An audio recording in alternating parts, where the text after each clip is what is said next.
Hujambo mtazamaji, kutoka idhaa ya Kiswahili ya Radio China ya Kimataifa. Hii ni Nuru ya Mashariki tuliokuandalia hii leo.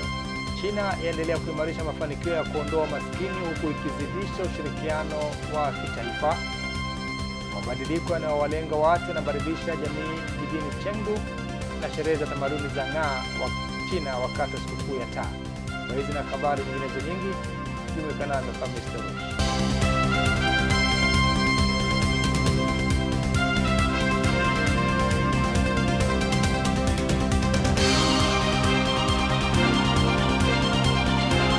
China imepata mafanikio makubwa katika kurejesha na kuimarisha idadi ya wanyamapori adimu na walio hatarini kutoweka kupitia mfumo wa kitaifa wa uhifadhi wa viumbe katika makazi yao ya asili, huku hifadhi za kitaifa zikichukua nafasi ya kipekee na matumizi ya teknolojia ya kisasa kama akili mnemba yakiongezeka. Simiwanjala na arifu zaidi. Maadhimisho ya siku ya wanyamapori duniani hufanyika kila Machi 3, yakianzishwa na United Nations mwaka 2013 ili kuongeza uelewa kuhusu umuhimu wa wanyamapori kwa maisha ya binadamu. Nchini China, dhamira hii inaonekana kupitia matokeo halisi. Kulingana na takwimu za hivi karibuni kutoka National Forestry and Grassland Administration, zaidi ya 80% ya wanyamapori wa nchi kavu waliowekwa chini ya ulinzi wa kitaifa wanahifadhiwa kwa ufanisi. Katika hifadhi ya taifa ya Baim Snow Mountain National Nature Reserve kusini magharibi mwa China, wahifadhi waligundua tumbili mchanga wa aina ya snub-nosed anayekaribia kutimiza mwezi mmoja. Aina hii inayojulikana pia kama tumbili wa dhahabu ya Yunnan ipo chini ya ulinzi wa daraja la kwanza kitaifa na ni miongoni mwa spishi adimu zinazopatikana China pekee. Zaidi ya 65% ya tumbili hawa wanaishi katika hifadhi hiyo. Kutoka idadi ya wanyamapori 540 tu wakati hifadhi ilipoanzishwa, sasa wameongezeka hadi zaidi ya 2800. Mafanikio haya yametokana na mfumo madhubuti wa ulinzi ulioundwa kwa umakini zaidi. Mafanikio kama haya pia yameshuhudiwa katika maeneo mengine yaliyohifadhiwa. Majira ya mchipuko yameanza na panda wakubwa wameingia katika msimu wa kuzaliana katika hifadhi za taifa zilizoko Sichuan, Shanxi na Guangzhou. Njia maalum za kiikolojia zilizounganisha tena makazi yaliyotenganishwa na shughuli za binadamu sasa zinawawezesha wanyama hawa kupata wenza kwa urahisi. Katika hifadhi ya tumbili wenye kichwa cheupe iliyoko Chongzhou mkoani Guangxi, mfumo wa kisasa wa ufuatiliaji unaotumia algoriti za AI unatambua na kufuatilia mienendo ya kila mnyama, ukitoa taarifa za papo kwa papo kuhusu mabadiliko ya idadi yao. Katika eneo tambarare la hifadhi ya Milu mjini Yangcheng mkoani Jiangsu, kundi la paa wa Milu wa kike wameonekana wakijiandaa kwa utulivu kupokea watoto wapya. China imesema inaendelea kuimarisha na kupanua mafanikio yake katika kupunguza umaskini huku ikihakikisha hakuna kurejea katika hali ya umasikini. Akizungumza katika mkutano na waandishi wa habari kuelekea ufunguzi wa kikao cha 4 cha mwaka cha kamati ya 14 ya CPPCC, Liu alisema China ilitimiza lengo lake la kuondoa umaskini uliokithiri mwaka 2020, hatua iliyopata kutambuliwa kimataifa.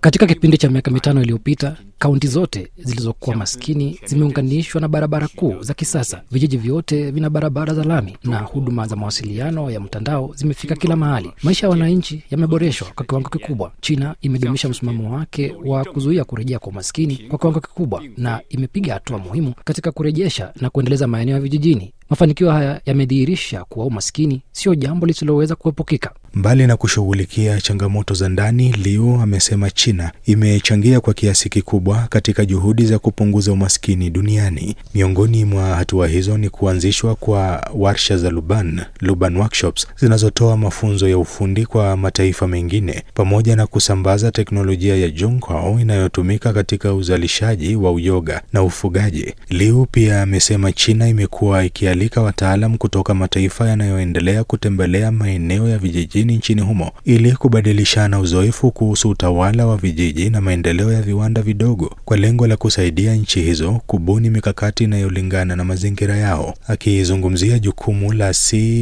CPPCC, Liu amesema kamati hiyo imekuwa ikifuata maelekezo ya kamati kuu ya Communist Party of China katika kuimarisha mafanikio ya kupunguza umaskini. Wakati huo huo, amesema China iko tayari kushirikiana na mataifa mengine kujenga mustakabali wa pamoja wa binadamu kwa lengo la kutokomeza umaskini na kufanikisha maendeleo ya pamoja duniani.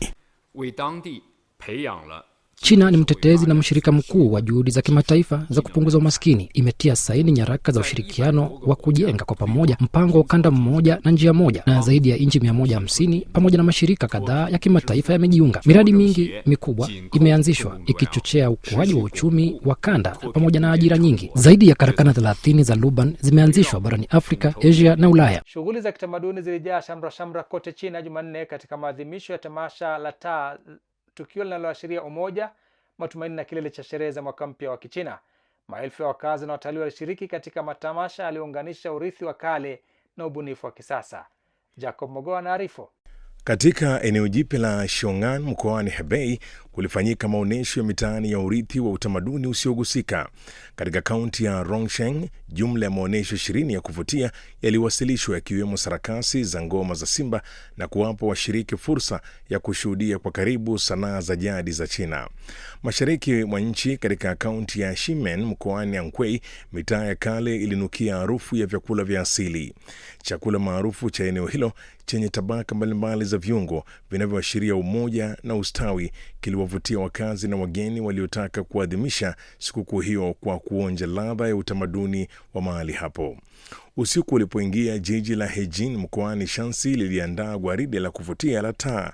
Wasanii waliobeba taa zenye maumbo ya hua, samaki na joka walipita mitaani kwa mpangilio unaojulikana kama samaki na joka wakicheza pamoja, ishara ya baraka, mafanikio na furaha. Wakati huo droni 1000 zilipaa angani na kuunda maneno na michoro, ikiwemo samaki kuruka juu ya lango la joka, msemo wa jadi unaomaanisha kupaa hadi mafanikio makubwa, pamoja na ujumbe wa furaha Heijin. Kusini magharibi mwa China, katika mji wa Kunming mkoani Yunnan, jamii ya kabila la Yi iliadhimisha sikukuu hiyo kwa mashindano ya mieleka ya jadi yenye historia ya karne nyingi kama njia ya kuombea hali njema ya hewa na mavuno bora. Mieleka yetu si suala la nguvu pekee, ni mwendelezo wa mila na utamaduni wetu. Inawasaidia marafiki wanaotoka mbali kuelewa vyema utamaduni na haiba ya watu wetu wa kabila la Yi. Kwa ujumla, sikukuu ya taa imeendelea kuwa jukwaa muhimu la kuenzi na kuhifadhi urithi wa kitamaduni, huku ikikumbatia ubunifu wa kizazi cha sasa, na hivyo kuimarisha mshikamano wa kijamii pamoja na kueneza ujumbe wa matumaini, mafanikio na ustawi. Mkurugenzi wa maonyesho ya droni amesaidia kubadilisha anga za usiku ambazo tayari zinang'aa katika jiji kuu la kusini magharibi mwa China la Chongqing kuwa turubai hai ya mwanga na teknolojia, akitoa onyesho la kuvutia angani ambalo limekuwa kivutio kisichokosekana kwa wageni. Hii hapa ripoti niliyoandaa. Ingawa Chongqing tayari imekuwa kitovu cha utalii kutokana na mandhari yake ya kisasa ya jiji linaloenea kwa upana, mistari ya anga yenye rangi nyingi na vyakula vyake vya hotpot vyenye pilipili kali, kuanzishwa kwa maonyesho ya mara kwa mara ya droni ya juu ya jiji kumeongeza mvuto mwingine wa kipekee baada ya giza kuingia. Jiji hili limezidi kuwa na malengo makubwa katika jitihada zake za kufikia viwango vipya kupitia miundo ya kuvutia ya droni.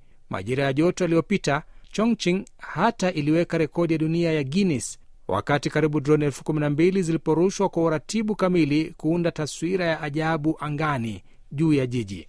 Miongoni mwa wanaochangia katika onyesho hili maarufu la kiteknolojia ni Li Junlin, aliyekuwa mwandishi wa habari za televisheni ambaye sasa ni mkurugenzi wa onyesho la mwanga la droni la Dynamic Chongqing, kivutio ambacho kimekuwa alama ya ubunifu wa jiji hili. Safari ya Li kutoka kuripoti habari za ndani ardhini hadi kuunda habari angani usiku inaakisi mwelekeo mpana zaidi kote China, ambako teknolojia ya kisasa ya droni inaunganishwa na maono ya kisanii kuunda tajriba za umma za kuvutia. China ni nyumbani kwa baadhi ya droni bora za kibiashara duniani, na miji kote nchini inajaribu kuzitumia kwa njia za ubunifu zaidi. Chongqing, jiji la milimani ambalo tayari limepata sifa kwa mandhari yake ya anga yenye muonekano wa baadaye, linatoa mazingira bora kwa maonyesho ya teknolojia ya hali ya juu kustawi. Mwaka jana, Wizara ya Rasilimali Watu na Usalama wa Jamii ya China ilitangaza orodha ya taaluma mpya zinazotambuliwa, ikiwa ni pamoja na mpangaji wa safari za kundi la droni, jukumu ambalo Li alilichukua kwa shauku baada ya kuacha taaluma yake ya vyombo vya habari.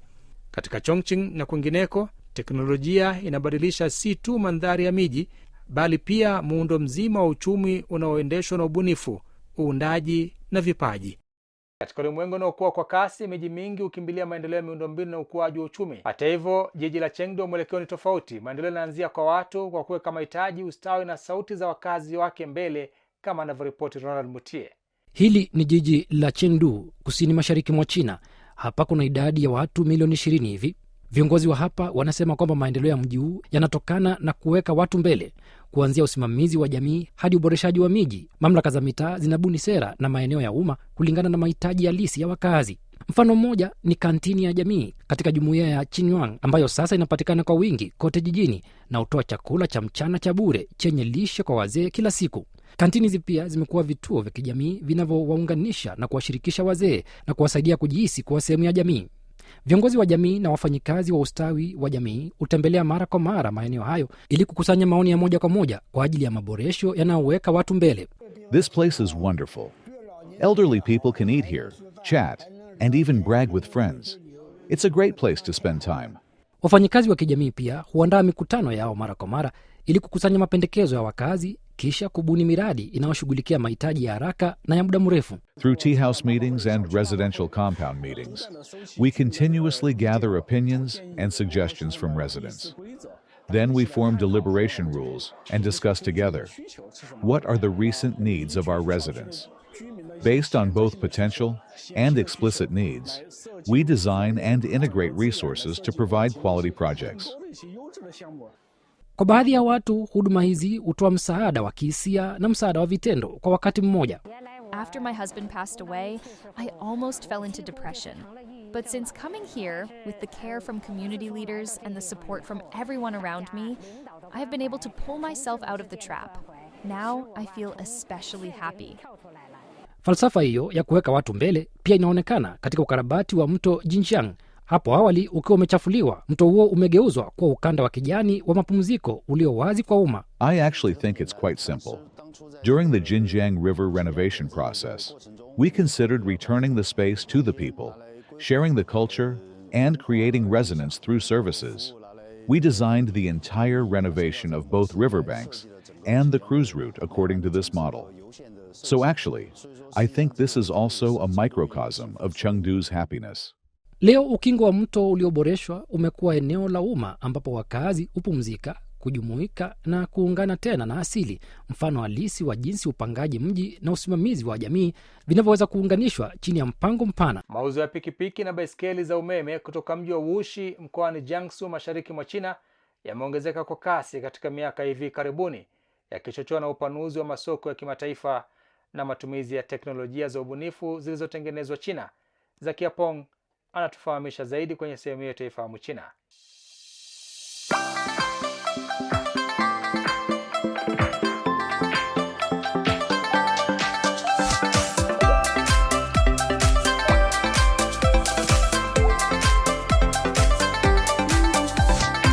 Mambo na karibu katika kipindi cha Ifahamu China. Mimi ni Zakia Peng.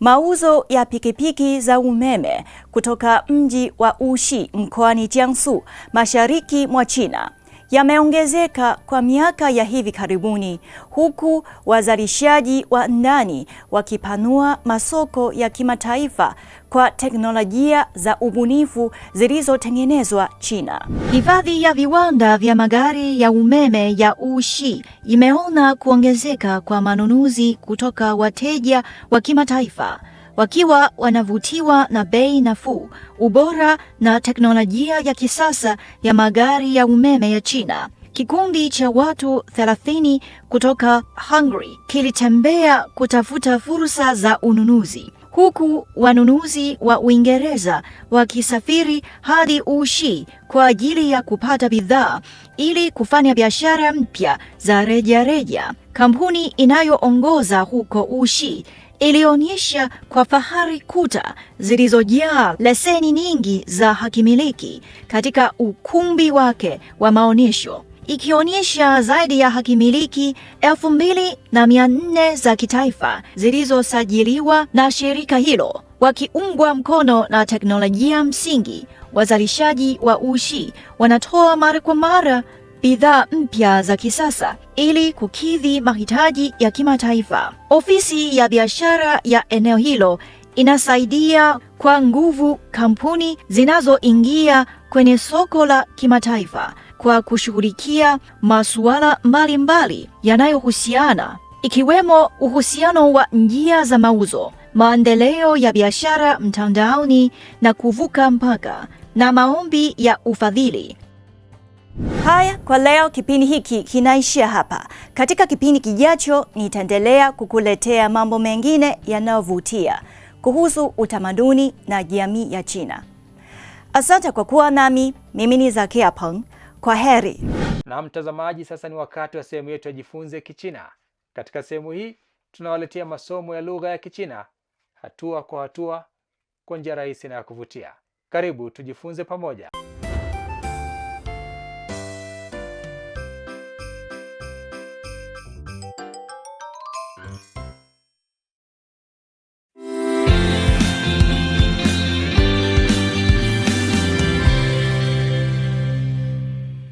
Hamjambo, karibuni katika darasa la Kichina la YCT.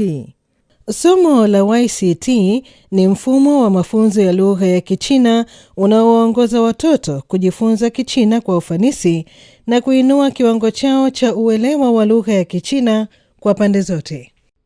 第7课，今天比昨天热。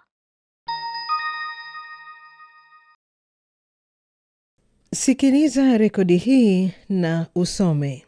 冷冷热热冰水冰水。北京北京纽约纽约。 Sasa tunajifunza maneno mapya. Tafadhali soma baada ya sauti zilizorekodiwa. 天气怎么样？ 怎么样？比昨天觉得好喝。 Kinachofuata tuangalie matumizi ya maneno haya. 天气 Tafadhali soma nami maneno haya. 天气很好。 天气很好。 怎么样？ 天气怎么样？ 天气怎么样？ 比今天比昨天热。 今天比昨天热。 昨天很热。 昨天很热。 我昨天去商店了。 我昨天去商店了。 觉得很热。 觉得很热。 觉得很好。 觉得很好。 好喝。 很好喝。 很好喝。 Piga panya. Tafadhali soma maneno mapya kwenye kadi ya maneno na unatoa nafasi nyingine ya kugonga alama nyeusi. Njoo ujaribu. 昨天比觉得天气好喝。怎么样？冷热冰水。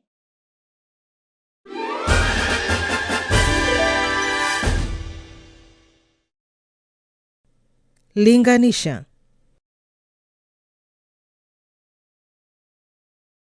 Tafadhali linganisha maudhui ya picha hizi mbili. Tumia B kwenye sentesi. 我的苹果，爸爸的苹果。我的苹果比爸爸的苹果大。今天35摄氏度，昨天25摄氏度。今天比昨天热。面条20块，包子10块。面条比包子贵。冰水好喝，热水不好喝。冰水比热水好喝。这是我的笔，这是妹妹的笔。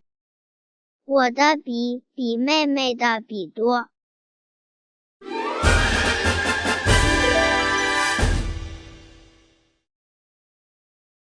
Kazi ya nyumbani kwa leo ni kusoma maneno mapya. Kesho tutaendelea kucheza mchezo wa maneno. Naam, ni hulka ya kimaumbile kwamba kila kilicho na mwanzo kikosi kuwa na mwisho wake. Na kufikia hapa, mtazamaji, sina la ziada la kuhitimisha kipindi cha Nuru ya Mashariki kwa siku ya leo. Nimekuwa wako Khamis Darwish. Maasalam. Kwa taarifa zaidi kuhusu China, unaweza kutembelea tovuti ya CRI Kiswahili na marafiki_CN kwenye Facebook. Pia unaweza kupakua app ya Cheche kwenye Google Play na Palm Store.